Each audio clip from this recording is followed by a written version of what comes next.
I'm Daniel Farrand, owner of the company Horns Voting, and I'm joined as always by Dr. Mathias Nordvig.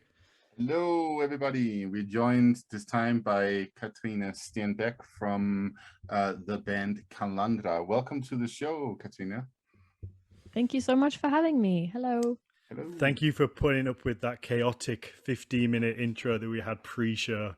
It's totally fine. This is how it always is with like any technical stuff, so I'm used to it. Mm-hmm. It's all good. You think we would be used to it, but we're not. We're still terribly bad and need Shan to come and save the day every time. I mean, to be fair, we are running a podcast across 2 continents, across the Atlantic Ocean, with our tech guy sitting all the way over in Portland on the American West Coast. So, I mean, you can cut yourself some slack. So basically what you're saying is everybody cut us some slack. Yeah, exactly. Please. So so I'm recording from Oslo for the first time out of my own little studio. So for the first time ever, I get to hold a microphone in my hand like I'm really cool, which I've been wanting to do for the last 117 episodes. I feel, feels good. And I also brought Usher with me. So anybody who's watching this on YouTube after or is listening, if you haven't listened to the episodes about Usher, apparently he's a thing now. And somebody sent me a CD.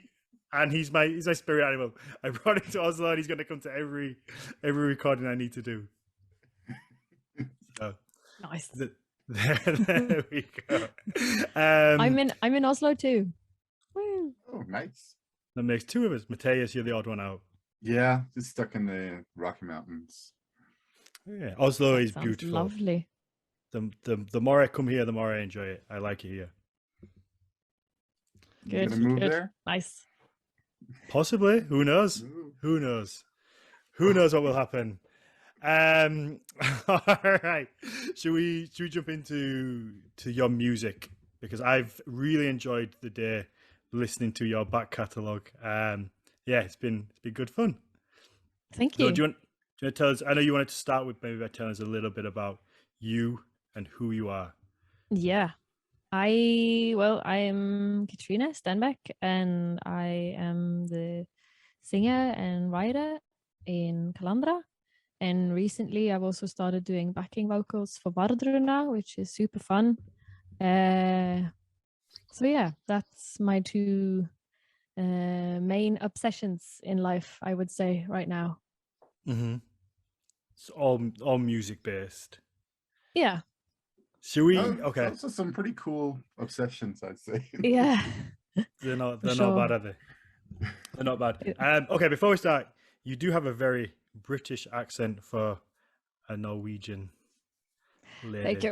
Thank you so much. I studied music actually abroad in UK in Liverpool.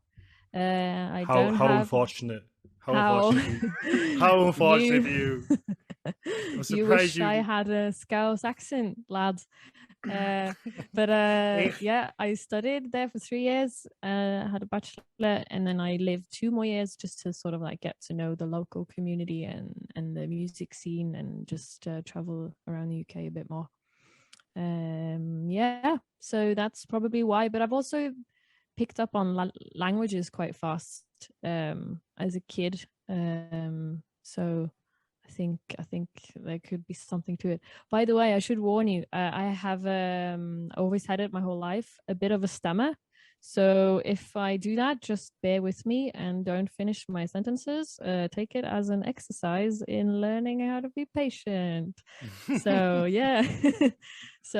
I just wanted to also just tell the viewers, because you might be like, oh, well, what's going on? Is it this audio quality, or is it something wrong with Kat? Yeah, it's me. It's all me. So does that disappear when you sing? Does that just?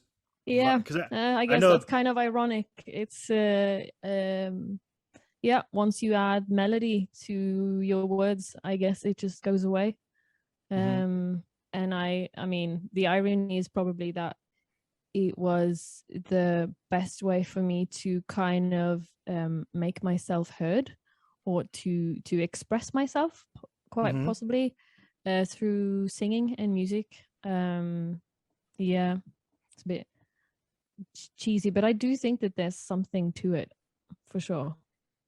So famously, I guess for anybody who's British or saw like the earlier pop idol back in the day, there was famously Gareth Gates, who had a terrible, really, really bad stammer, very kind of debilitating to him, I guess.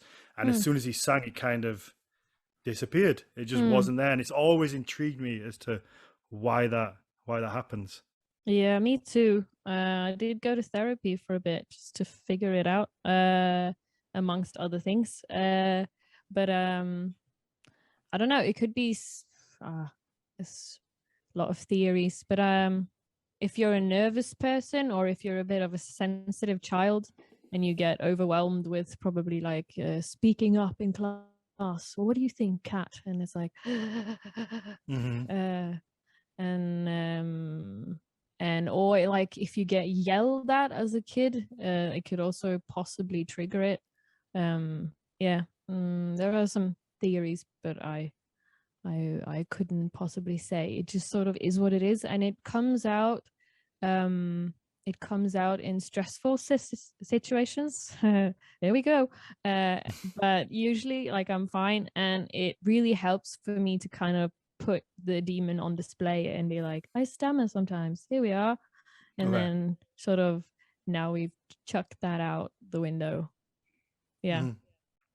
That makes sense, because once you've mentioned it, it's not, you at least then know people aren't wondering what's going on, which kind of relaxes things, I guess. Yeah. And I also just like, I hang out with people I trust and my friends, and so usually it's not really a problem, but it could be an issue if I were to like sit in an interview with important people or like do a podcast. But that's why. But yeah, I feel really comfortable here though. But yeah, just to tell you a bit. That's because you saw the shitstorm before the show. No wonder you feel comfortable. Can't get any worse than that. And I felt completely at home. So you mentioned not to finish your sentences. Is that something that really pisses you off, or does it make it worse? No, it doesn't piss me off. I mean, people get excited, when they're speaking. So it's not like that. I think it's more like if you were silenced as a kid and you had trouble, or like if people were restless to hear you being able to express yourself and not giving you the patience that you need, then it can, maybe it could. I mean, that is at least something I can remember, and it would stress me out. And I would always feel like when I spoke to people, I would have to tell them right now everything you need to know, that I couldn't take my time. But it's something I'm really working on in my everyday conversation, that I can really take my time. And it's not, it's not really my problem if people feel like it's going too slow or whatever. Yeah. Yeah. I mean, yeah, I haven't noticed it at all. You probably have a better grasp on English than I do, so you're going to hear me stutter and mess things up a lot. Anyway, so it's fine. We're all in this together. We are. So okay, perfect. Let's talk about music, I guess.